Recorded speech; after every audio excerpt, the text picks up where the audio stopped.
The usual way of approaching fish scattered about on open ground is to drift fish for them. You can fish at anchor using a small rolling lead, letting the tide do some of the work for you. But a more exciting way of doing it is to float fish, like Mick Duff and John Greenfield are doing here.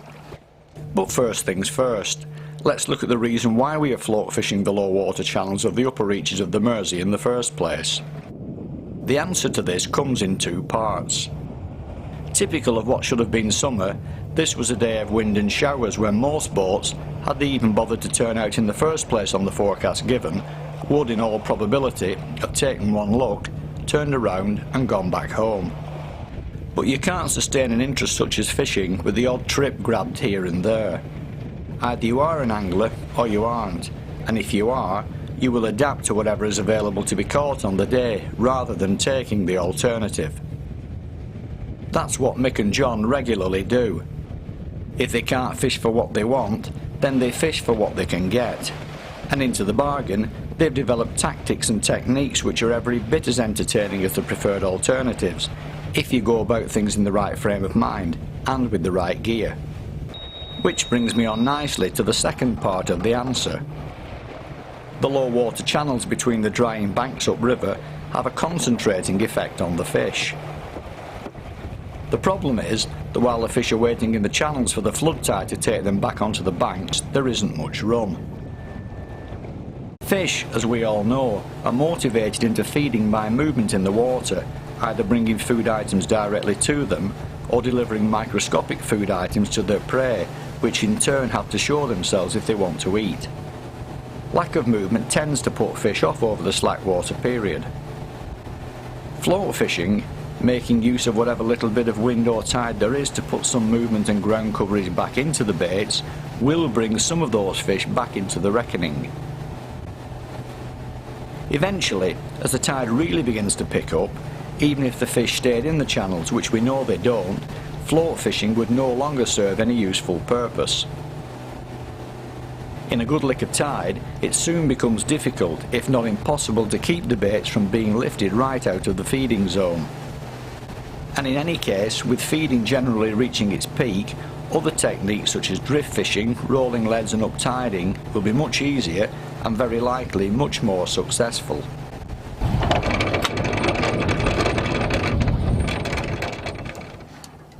We both use long rods, a minimum of 11 foot long, a multi-tip rod with the finest tip that you can get. Lovely way to fish.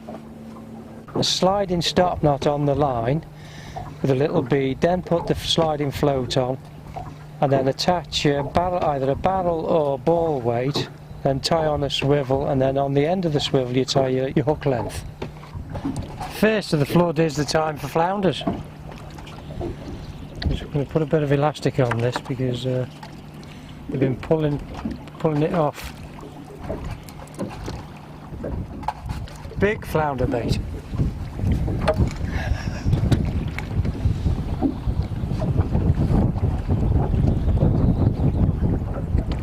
Just a gentle lob into the tide. Let it run down. And just let the tide take it down slowly. Let it swing round. Just back the reel off, and when the fish take, the float just disappears and you strike, and obviously you're into the fish, hopefully.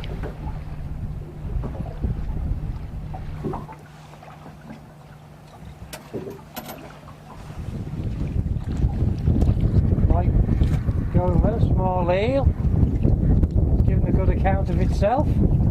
This is what it's all about, bit of fun. Full fishing in a minute. What's that towel, Mick, please? You want to do the others. You're the king of the... Mick's the king of the eels. Get it before it snags me gear up. Oh no. Oh yes. Good start. Only been here 5 minutes. Got a nice eel. Oh yeah, the hook's just there. Oh. There you go. Just going to get the depth right. Just so it just trips the bottom. The fish see it, grab it, and away you go. So we'll just drop it down.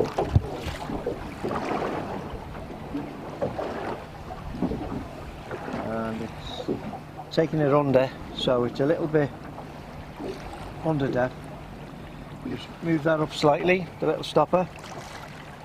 Move that up a bit, drop it again, and that's it. It's lying just tripping the bottom now.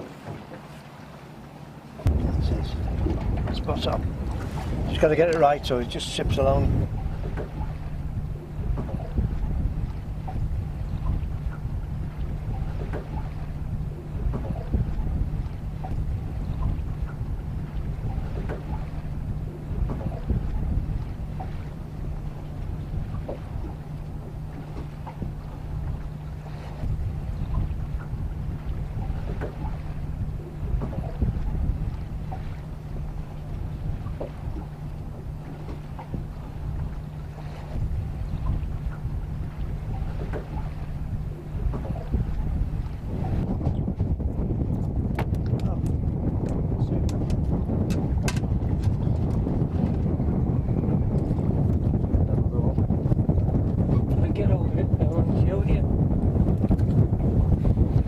Nice eel, if we can keep hold of him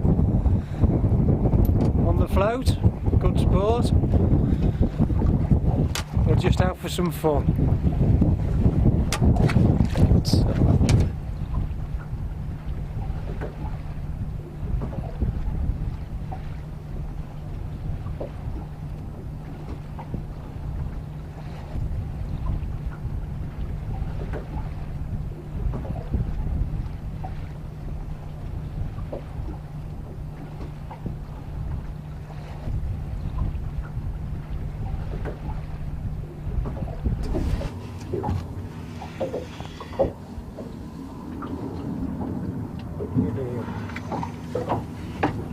Money on it.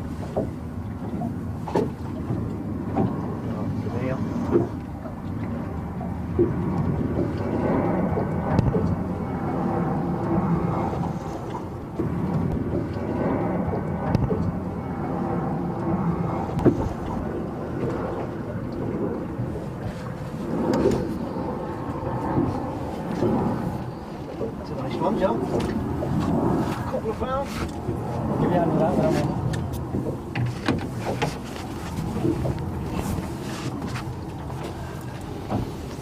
Now that's a beautiful eel. Cracker. Go on.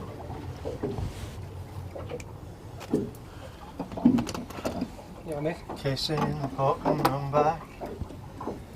Give a kiss. Conservation.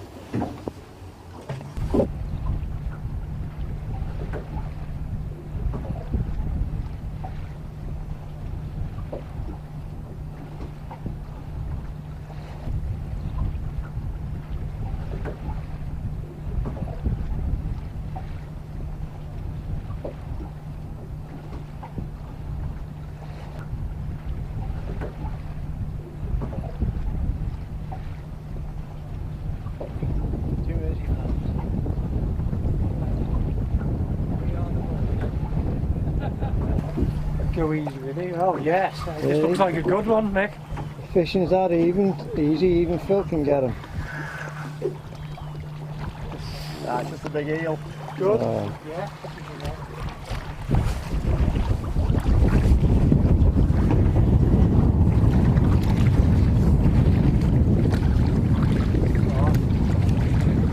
Last fish of the day. It is actually. Just get a bit more line, haven't we?